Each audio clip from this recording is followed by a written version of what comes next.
सब कुछ सपने जैसा संपन्न हुआ लगा था। श्रृंगार करती सहेलियों का मजाक, चारों ओर बिखरा उल्लास अनु को छू भी न सका था। शायद पंडित जी ने उसकी पुकार लगाई थी। कन्या को विवाह मंडप में लाइए यजमान। बुझी हुई सी बैठी अनु को नीलम ने आकर जगाया जैसे था। क्या बात है अनु, ये नाटक किसको इम्प्रेस करने के लिए दिखाए जा रहे हैं? तुम दोनों तो एक दूसरे से अच्छी तरह जानते और परिचित हो, फिर ये परंपरागत शर्म का नाटक क्यों? अनु का पूरा शरीर मानो कांटों से भर उठा था। परिचित? सिर्फ परिचित क्यों, अभिन्न कहना ठीक होता, पर आज वही परिचित पूरा अपरिचित क्यों लग रहा था? चलो भाई, बहुत झेल लिया तुम्हारा ड्रामा। कहो तो मोहतरमा को मंडप तक हम दोनों गोद में उठाकर ले चले। क्यों राधिका, ठीक कहा ना? सहेलियां हंस पड़ी थी। बुझा हुआ सा चेहरा लिए अनु मंडप की वेदी पर जा बैठी थी। पंडित जी ने मंत्रोच्चार शुरू कर दिए थे। पास बैठे अनिरुद्ध ने शायद एक पल को उस पर नजर भी डाली थी। हाँ, अब कन्या का दायां हाथ वर के हाथ पर धरे। पंडित जी के निर्देश पर पीछे बैठी छाया भाभी ने अनु की दाईं हथेली अनिरुद्ध की फैली हथेली पर रख दी थी। अनिरुद्ध के हाथ की गर्माहट पर अनु सिहर उठी थी। जी चाहा था हाथ झटक उठ खड़ी हो, पर वह कर पाना क्या अब संभव था? अनिरुद्ध के साथ कार में बैठ उस घर तक पहुंचना मानो जागते हुए स्वप्न सा देखा था। कितनी बार निधि के साथ बतियाते मिनटों में जिस रास्ते को पार किया था, आज कितना लंबा हो उठा था। अनिरुद्ध के रिश्ते की बुआ ने सामने आरती उतारते हुए रुंधे गले से कहा था, अब की बारी मेरे बेटे की गृहस्थी जमा दो ईश्वर। आओ बहू। पांव पर झुकती अनु को बुआ सास जी ने आशीर्वाद दे उठा लिया था। इस घर में चार चांद लगा दो बहू, फूलो फलो बहू। दिन भर पास पड़ोसियों का आना जाना लगा रहा। कुछ फुसफुसाहटें, दबी ढकी आवाजें अनु के कानों तक पहुंची रही थी। चलो, एक सहेली की खाली जगह दूसरी सहेली ने भर दी। बेचारी निधि के भाग्य में सुख नहीं था, इसके लिए सब छोड़ गई। वैसे भी पहली के मुकाबले दूसरी का पति ज्यादा लाड़ करता है। निधि का तो घर वापस लौटना भी ना हो सका। इसकी माँ तो तर गई। इतना अच्छा घर बार बैठे बिठाए मिल गया। वो सब बातें सुनती अनु को दिन काटना कितना मुश्किल लगा था। रात में मोगरा और गुलाब की लड़ियों से सुगंधित कमरे में बाहर की ओर खुलती खिड़की के पास पहुंच अनु ठिठक गई थी। बाहर का तारों से भरा आकाश उसके मानस पटल में उतर आया था। होली आने वाली थी। उस दिन निधि के साथ गहरा बैंगनी रंग घोले वह भी अलका का इंतजार कर रही थी। निधि ने अलका को बहाने से घर बुलाया था। आज अलका को मजा चखाना है अनु। याद है पिछले साल इस अलका की बच्ची ने हमें कैसा रंगा था? 4 दिनों तक पक्का नीला रंग चेहरे से नहीं उतरा था। इस बार होली के दिन पहले ही उन्होंने उसे छकाने की ठानी थी। दोनों सांस रोके खिड़की के पास खड़ी थी। खिड़की के नीचे पैरों की आवाज सुनते ही निधि और अनु ने रंग भरी बाल्टी उठाकर नीचे उड़ेल दी थी। ये क्या हरकत है? कौन है ऊपर? एक कठोर पुरुष की आवाज सुनाई पड़ी थी। हे भगवान, भाग अनु, ये तो अनिरुद्ध जी हैं। अब तो खैर नहीं हम सबकी। चल जल्दी। अपने घर के नक्शे से परिचित निधि मिनटों में ना जाने कहाँ गायब हो गई थी। सीढ़ियाँ उतरती अनु हंस पड़ी। गहरे बैंगनी रंग ने अपना कमाल कर दिखाया था। ऊपर से नीचे बैंगनी रंग में रंगे हुए अनिरुद्ध को देख उन डर के क्षणों में भी अनु के मुंह से अचानक निकल गया था, बैंगन। तो ये आपकी मेहरबानी है। वैसे इस रंग का अकेले मैं ही रंगूं, 2 लोगों के लिए काफी होगा इतना रंग। कहते हुए उसने जबरन अनु को अपने करीब खींच अपने रंगे गाल से उसके गाल रंग दिए थे। पीड़ा और क्रोध से अनु की आंखें छलछला आए थे। उस मजबूत बंधन में छटपटाती, बंधन मुक्त होने का व्यर्थ कोशिश मात्र ही वह कर सकी थी। शायद अनु के आंसुओं ने ही अनिरुद्ध को होश में किया था। क्रोधावेश नमी में बहसा गया था। आई एम सॉरी, मुझे ऐसा नहीं करना चाहिए था। पर देख रही है ना, एकदम नई शर्ट पैंट आपकी मेहरबानी से बेकार हो गई है। क्षमा याचना के अंत में क्रोध फिर स्वर में उभर आया था। प्रत्युत्तर में बंधन मुक्त अनु सीधे घर की ओर दौड़ गई। साबुन से रगड़ रगड़ कर उसने अपने गाल छिल डाला था, पर वह क्षणिक स्पर्श बार बार मुंह चिढ़ाता उसे खिंचाता रहा था। माँ बड़बड़ा रही थी, होली के 4 दिन पहले ये हाल है, इतनी बड़ी हो गई है फिर भी अकल नहीं आई। गली मोहल्ले वाले क्या कहेंगे।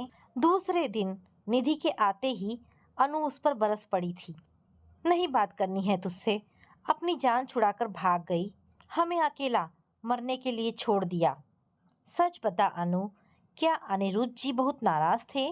असल में तू उनका गुस्सा नहीं जानती, तुझे पराई समझकर कम डांटा होगा। मेरा तो ना जाने क्या हाल करते। हाय, तेरे गालों पर ये बैंगनी रंग कैसे लग गया? अनु का हाथ अपने गालों को सहला गया था। कुछ नहीं, बाल्टी उठाते हाथ में रंग लग गया था, वही चढ़ गया होगा। अनु साफ झूठ बोल गई थी। अच्छा, अब माफ नहीं करेगी अपनी सहेली को? चल, जो सजा देगी स्वीकार कर लूंगी। कहे तो कान पकड़ उठक बैठक भी कर सकती हूँ। अनु हंस पड़ी थी। उसे हंसता देख निधि की हिम्मत बढ़ गई थी। वैसे सच कहूँ, अनिरुद्ध जी परेशान दिख रहे थे, तेरे बारे में पूछताछ कर रहे थे। क्या वो पुलिस ऑफिसर हैं? खबरदार जो तूने मेरे बारे में एक शब्द भी बताया तो। लगता है कहीं कुछ ज्यादती कर गए हैं अनिरुद्ध जी। चल मेरे साथ, अभी उनकी खबर लेती हूँ। नहीं बात करनी है ऐसे जंगली से। तेरे रिश्तेदार होंगे अनिरुद्ध जी, मेरा उनसे कुछ लेना देना नहीं। पर अनिरुद्ध जी तो तुझसे मिले बिना नहीं रहेंगे। वह तो मेरे साथ आज ही आ जाते, मैं ही मना कर आई हूँ। बड़े जिद्दी हैं अनिरुद्ध जी, जो चाहेंगे पूरा किए बिना मानने वाले नहीं। ये बात गांठ बांध कर रख ले अनु। मुझे क्या पड़ी है जो गांठ बांध कर रखूं? भगवान करे आगे कभी उनसे बात भी ना हो। अनु का स्वर कड़वा हो गया था। कॉलेज से निधि और अनु साथ ही लौटती थी। उस दिन शाम कॉलेज के सामने गेट पर इंतजार करती कार देख निधि चहक उठी थी। हाय अनु, ये तो अनिरुद्ध जी हैं। आज जल्दी घर पहुंच जाएंगे। ज़रूर उन्होंने मुझसे कोई काम आ पड़ा है, तभी ले आए।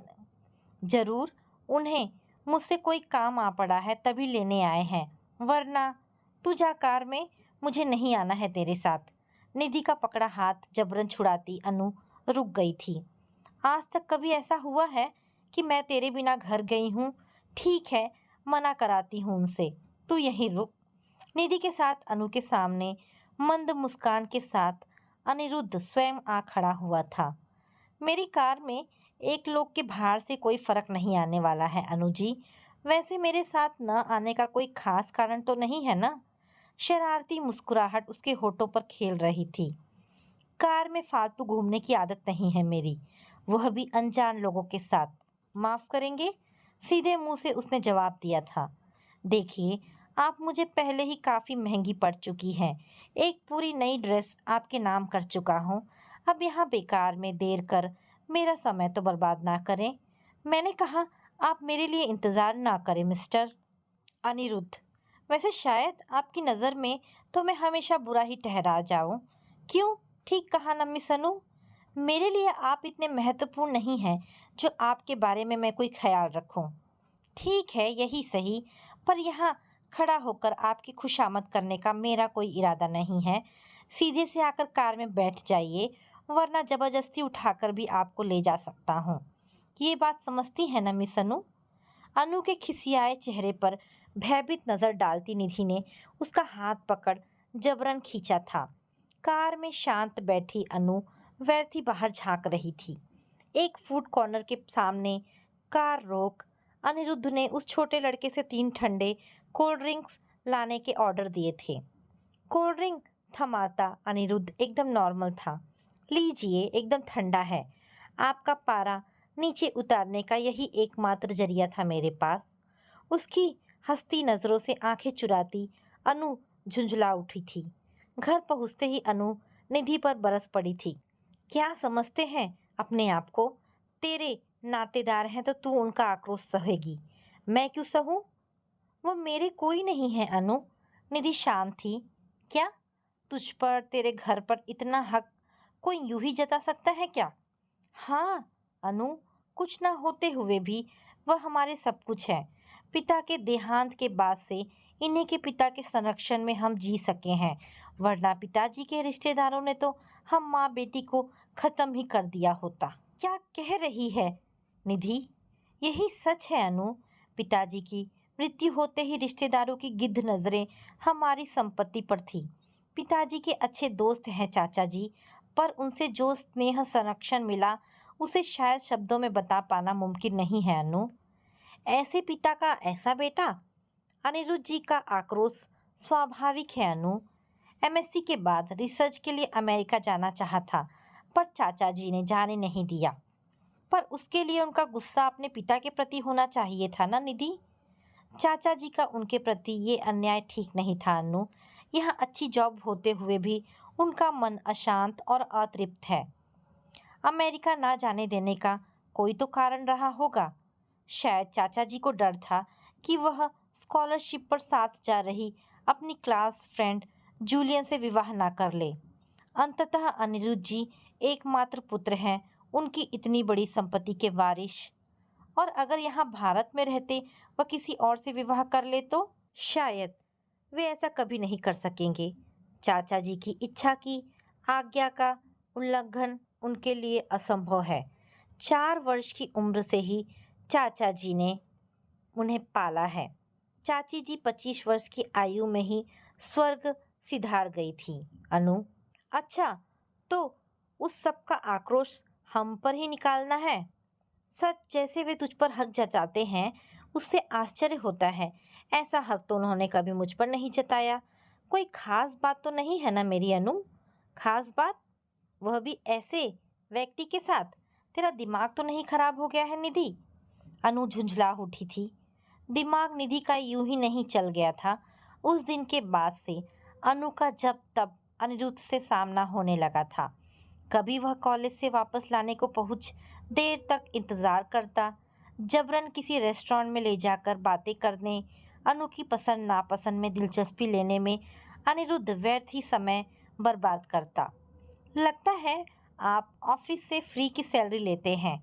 कहाँ से इतना समय मिल जाता है व्यर्थ के कामों के लिए? अनु झुंझला उठती थी। जॉब ही तो कर रहा हूँ। 2-2 मैडमों को खुश रख पाना क्या इतना आसान काम है?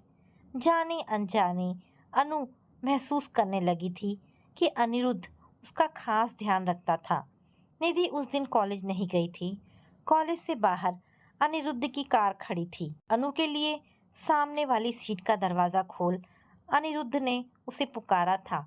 आइए अनु जी, आपके इंतज़ार में बंदा हाजिर है। आज निधि नहीं आई है, अनु ने रुखाई से कहा था। जानता हूँ, अनिरुद्ध हंस रहा था। फिर भी मैं आपके साथ चलूंगी। ऐसा कैसे सोच लिया अनिरुद्ध जी? सोचा नहीं, पूरा यकीन है। मैं नहीं जाऊंगी तो यहाँ से एक कदम आगे भी नहीं बढ़ा सकेंगी मिस अनु। देखूं कैसे रोकते हैं आप। अनु के पैर बढ़ाते ही अनिरुद्ध ने उसका हाथ पकड़कर कार के खुले दरवाजे से उसे लगभग कार के अंदर ठेल सा दिया था। शीघ्रता से ड्राइविंग सीट पर बैठ कार स्टार्ट करते हुए कहा था, बेकार में बाहर कूदने की कोशिश ना करें। हजारों आंखें उत्सुकता से हमें देख रही हैं। अब और तमाशा ना करें। तमाशा तो आप कर रहे हैं। मैं आपकी पर्सनल प्रॉपर्टी नहीं हूँ जो जी चाहा कर लिया। मेरी मान मर्यादा का जरा सा भी ध्यान है आपको? अनुरुआसी हो आई थी। निरुत्तर अनिरुद्ध जब शहर से एकांत की ओर कार ले जाने लगा तो अनु डर गई थी। कार कहाँ ले जा रहे हैं? किस दुश्मनी का बदला ले रहे हो? अनु डरी सहमी सी थी। एक खंडहर के सामने कार रोक अनिरुद्ध ने अनु का मुंह अपनी ओर घुमाकर कहा था, तुम्हें बेहद चाहने लगा हूँ अनु। पहले तुम्हें देखकर ना जाने क्यों आक्रोश सा उभरता था, पर अब बिना तुम्हें देखे चैन नहीं आता। मेरा दिल और दिमाग सिर्फ तुम्हारे ही ख्यालों में खोया रहता है। मुझे घर जाना है, माँ नाराज होगी प्लीज। मुझे अपने जीवन साथी के रूप में स्वीकार कर सकोगी अनु? नहीं, कभी नहीं, कभी नहीं। तो तुम यहाँ से कभी वापस भी नहीं जा सकोगी अनु। क्या? हाँ, आज यही निश्चय करके निकला हूँ। या तो मुझे स्वीकार करो, नहीं तो तुम्हें जबरदस्ती कहीं ले जाऊंगा। नहीं, तुम इतने गिरे हुए नहीं हो, तुम ऐसा नहीं कर सकते। अनु का कंठ रुंध गया था। मैं क्या नहीं कर सकता अनु, तुम मुझे नहीं जानती। मैं स्वीकार हूं या नहीं? ऐसी सहमति का क्या मतलब होगा जो डर और मजबूरी में दी जाए? मुझसे शादी कर लो, प्यार करना सीख जाओगी। नामुमकिन। चुनौती क्यों नहीं स्वीकार कर लेती? एक शरारती मुस्कान उसके होठों पर खेल रही थी। मैं हार जाना स्वीकार करूंगी। तब तो सहमति हो ही गई। अब अपने शब्दों से पीछे नहीं हटना अनु। सच? कैसी बेवकूफ़ी कर बैठी थी वह अनजाने में।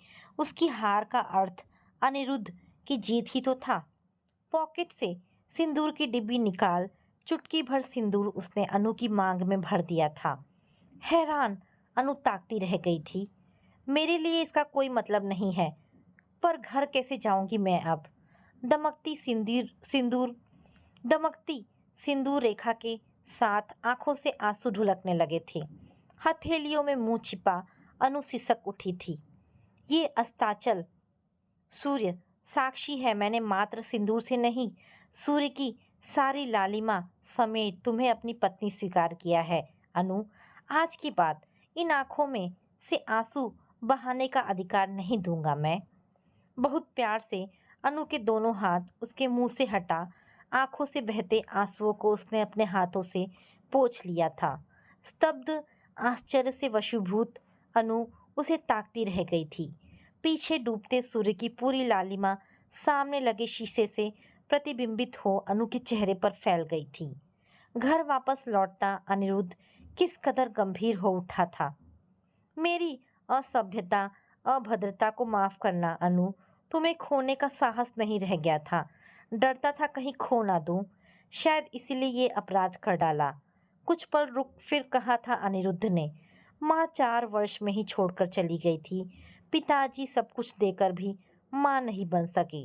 जी चाहता था मेरी जिद नादानी पर कोई माँ जैसा डांटता, रोने पर दुलराता, समझाता, पर मेरे लिए तो रोने का मौका ही कहाँ आ पाता था। जो चाहा तुरंत मिल गया। मैं जिद्दी उद्दंड बनता गया, पर कोई ये कहने की हिम्मत ही नहीं कर सका।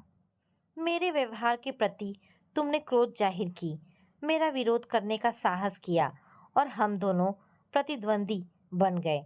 ना जाने कब ये आक्रोश तुम्हारी चाहत में बदल गया अनु। पिताजी शायद मेरी यह चाहत स्वीकार ना करते, पर इस जिद का वह क्या करेंगे जिसमें तुम मेरी पत्नी बन गई हो, उनकी पुत्रवधू, उनकी वारिश की पत्नी। पूरे रास्ते अनु जड़ बैठी रह गई थी। बस अपना घर आने के पहले उसने विनती की थी, मुझे यहीं उतार दे प्लीज। अविश्वास से उसको अनिरुद्ध ने एक पल के लिए निहार भर था। मैं भी साथ चलता हूँ, माँ का आशीर्वाद लेंगे अनु।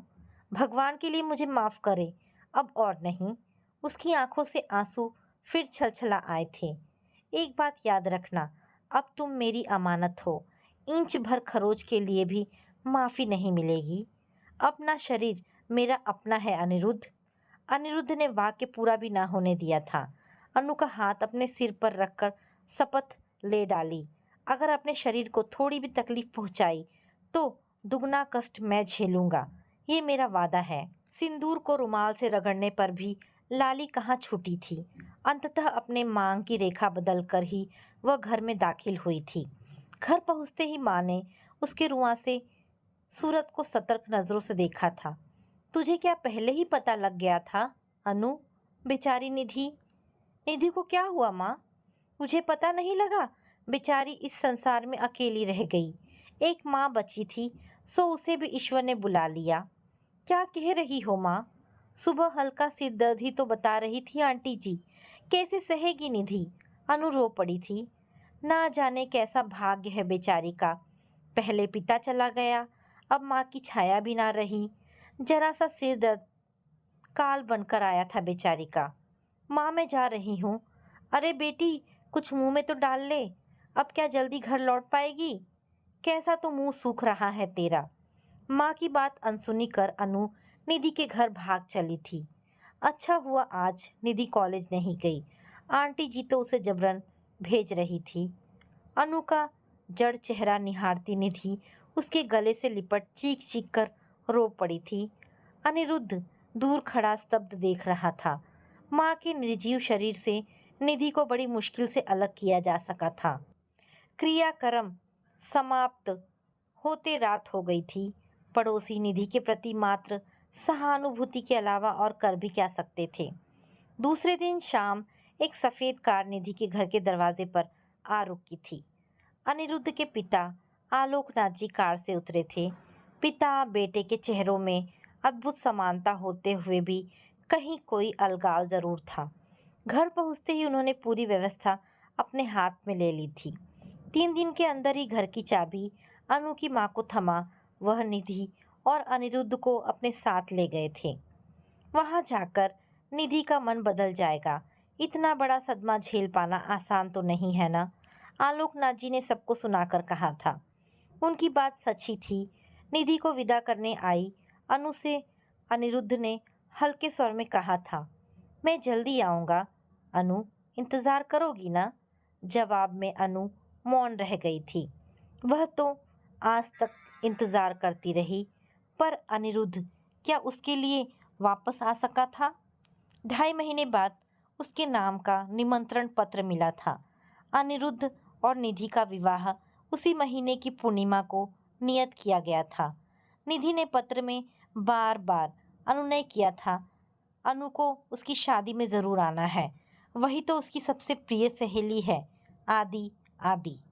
माँ ने राहत की सांस ली थी। चलो अच्छा हुआ, निधि को अच्छा घर वर मिल गया। ईश्वर सबकी ऐसी ही सहायता करते रहे। अनु के पिता का अभाव माँ को हमेशा सालता रहता था। निरुत्तर अनु के उदास चेहरे को देखती माँ चौंक उठी थी। क्या हुआ है तुझे? रंग ऐसा सफ़ेद क्यों पड़ गया है? तबीयत तो ठीक है ना अनु? ठीक है माँ। तू शादी में जाना चाहे तो तेरे साथ किसी को भेज सकती हूँ। तेरे जाने से निधि को अपनापन महसूस होगा और उसका मनोबल भी बढ़ेगा अनु। मुझे कहीं नहीं जाना है माँ।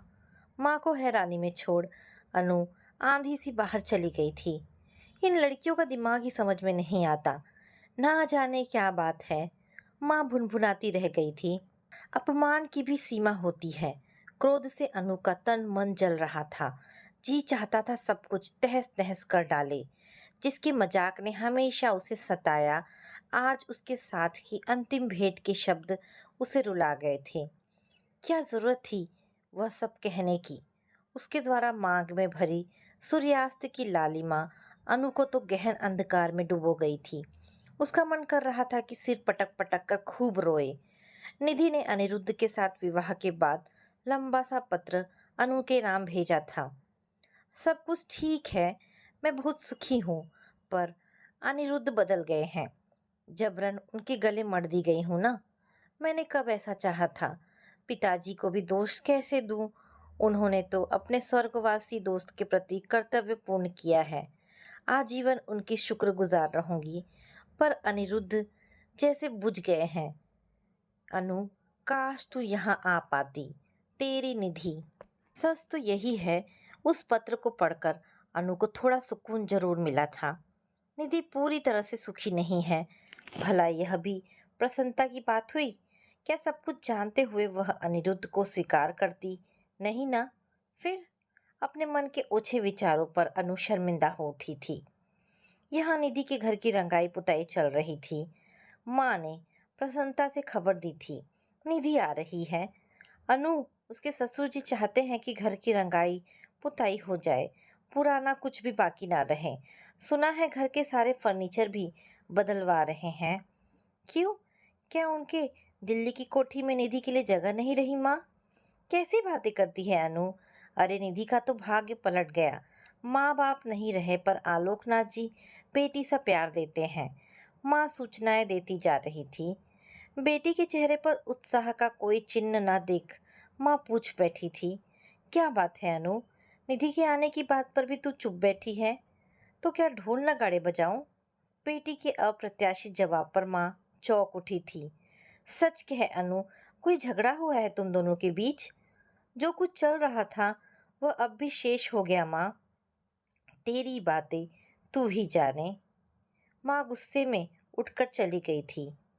निधि उस नए रंगे पुते घर में कहाँ आ पाई?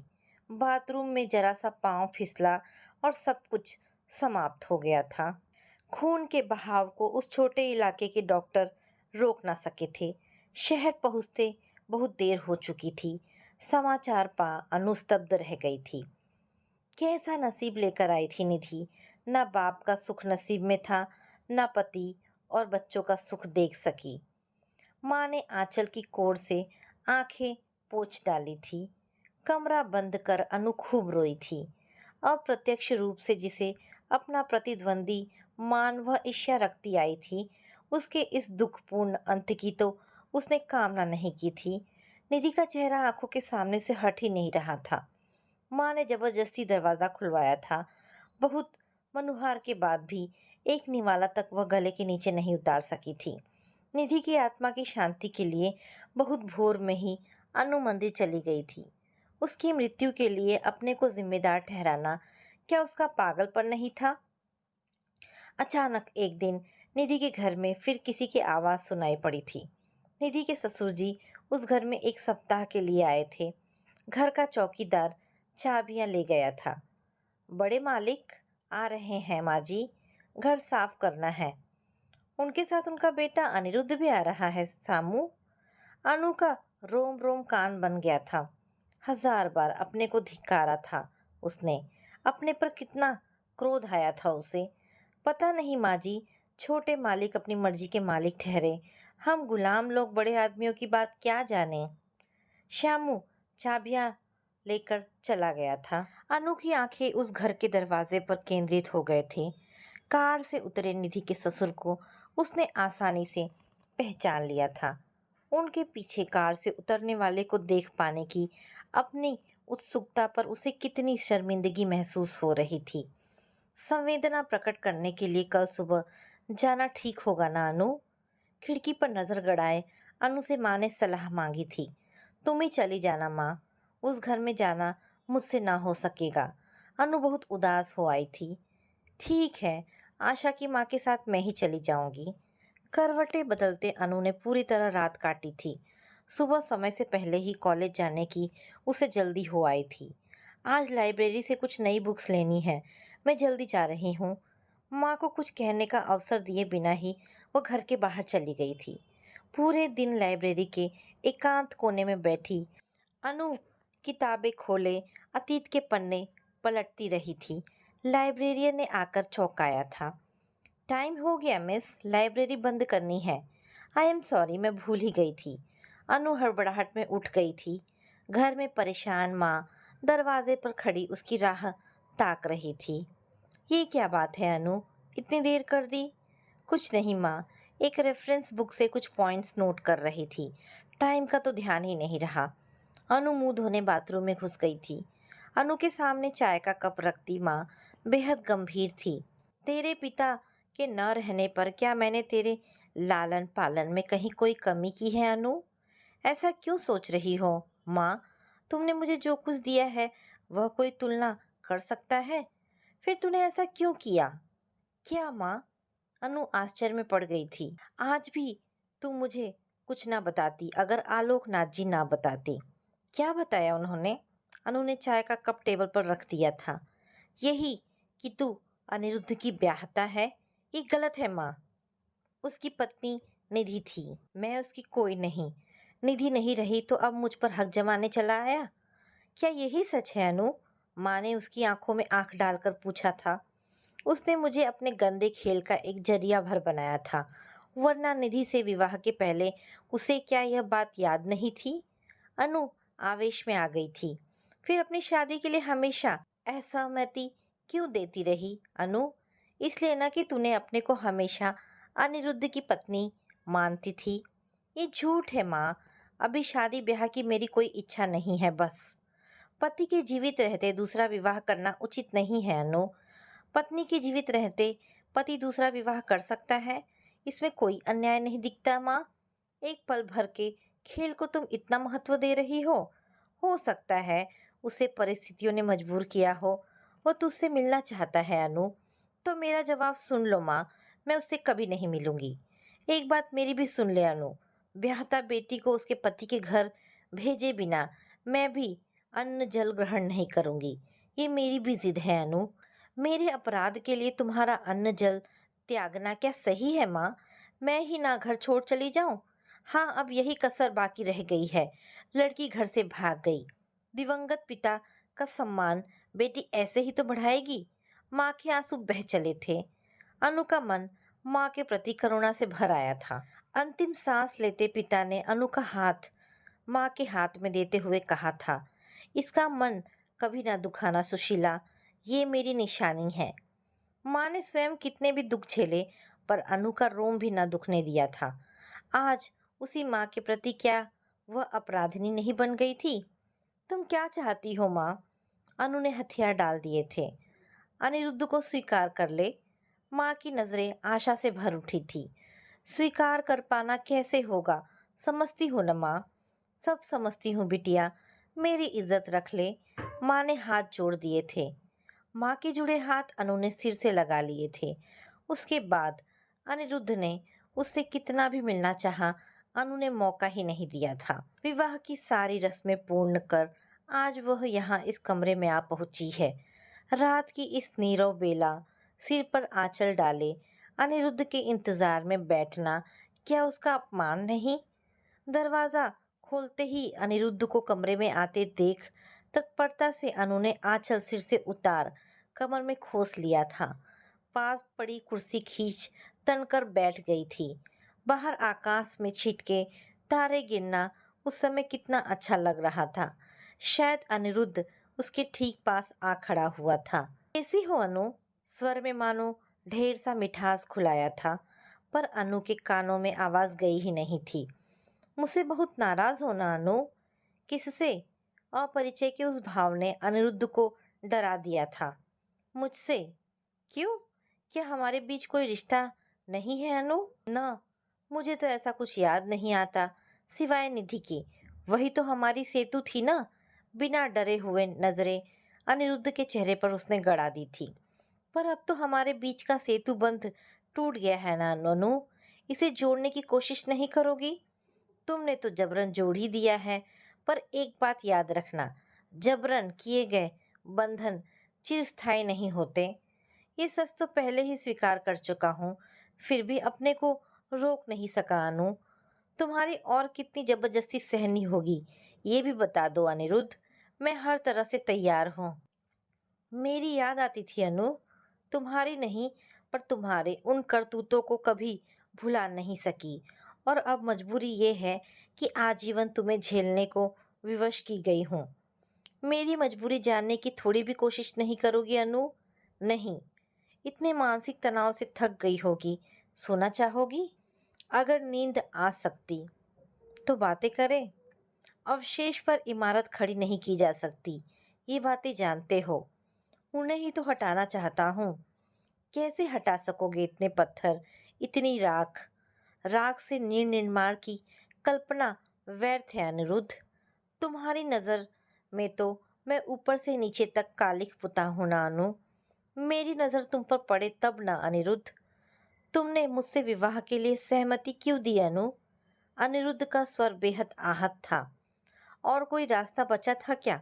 पिता को ढाल बनाकर माँ के पास भेजने की क्या जरूरत थी अनिरुद्ध? जो मैं कहना चाहता क्या तुम सुनने को तैयार होती? आज भी तो नहीं हूँ।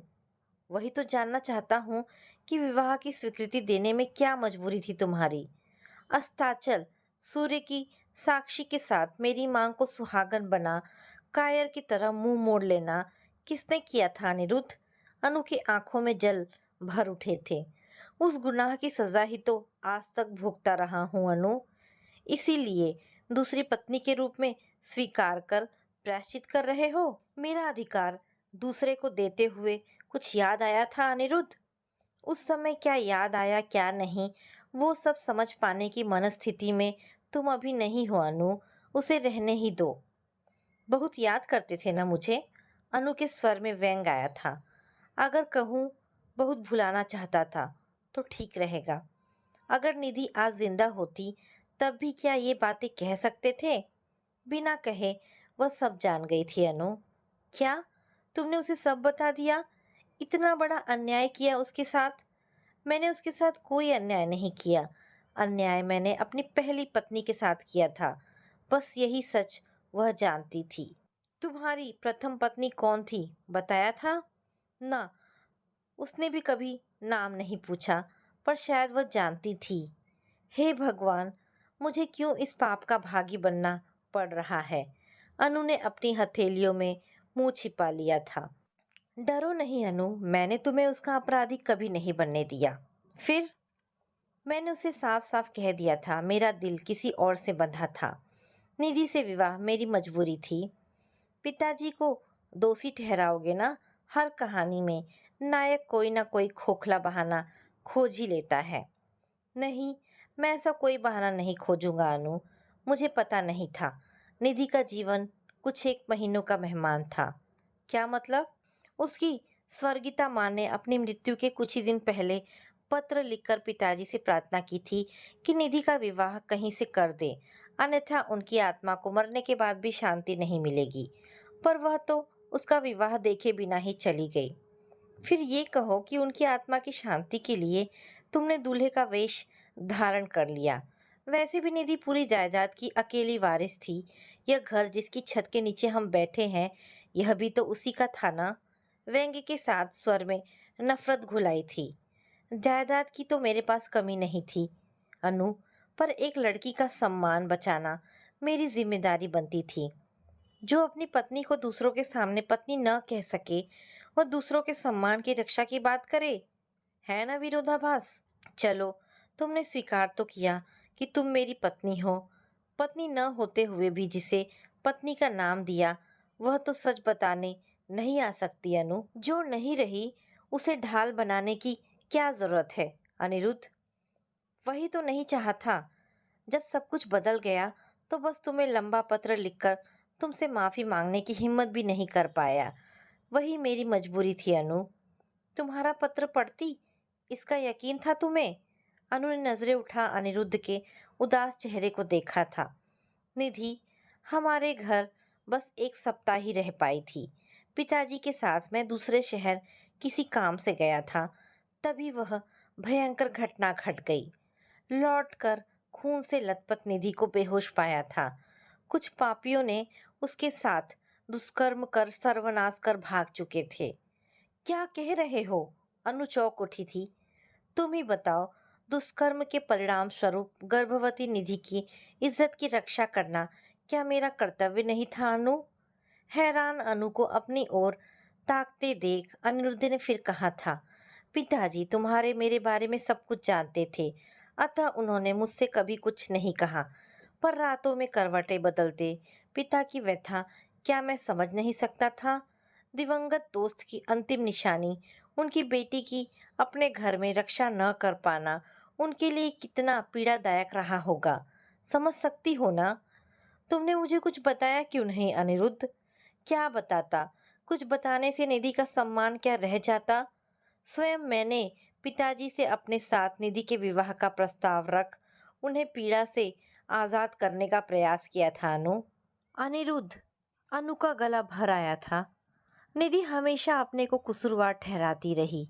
मैंने उसे हिम्मत और सम्मान देना चाहा, पर तुम्हारे प्रति अपने अपराध के लिए मैंने खुद के लिए सजा निर्धारित किया था। कैसी सजा अनिरुद्ध? मैंने ऐशो आराम की जिंदगी से नाता तोड़ लिया था अनु। घर के सुख वैभव के मध्य में अछूता बैरागी बना रहा। इसके लिए निधि बहुत दुखी होती थी, पर वह न रहे इसकी कामना कभी नहीं की थी मैंने। ये सब जानकर मैं अपनी नजरों में बहुत नीचे गिर गई हूँ अनिरुद्ध। मैंने तुम्हें स्वार्थी, उद्दंड, कायर क्या नहीं कहा। मेरे लिए क्या सजा निर्धारित करते हो? अनु ने आंसू भरी नजरों से अनिरुद्ध की तरफ देखा।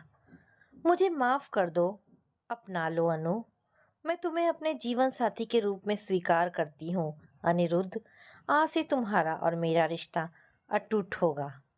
अनिरुद्ध के हाथों में अनु ने अपने को सौंप दिया था। तो दोस्तों, ये कहानी यहाँ पर समाप्त होती है।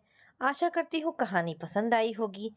अगर कहानी पसंद आई है तो प्लीज़ इसे लाइक एंड शेयर करें। दोस्तों, ऐसी ढेरों पारिवारिक और शिक्षाप्रद कहानी सुनने के लिए मेरे चैनल को प्लीज़ सब्सक्राइब करें। धन्यवाद दोस्तों।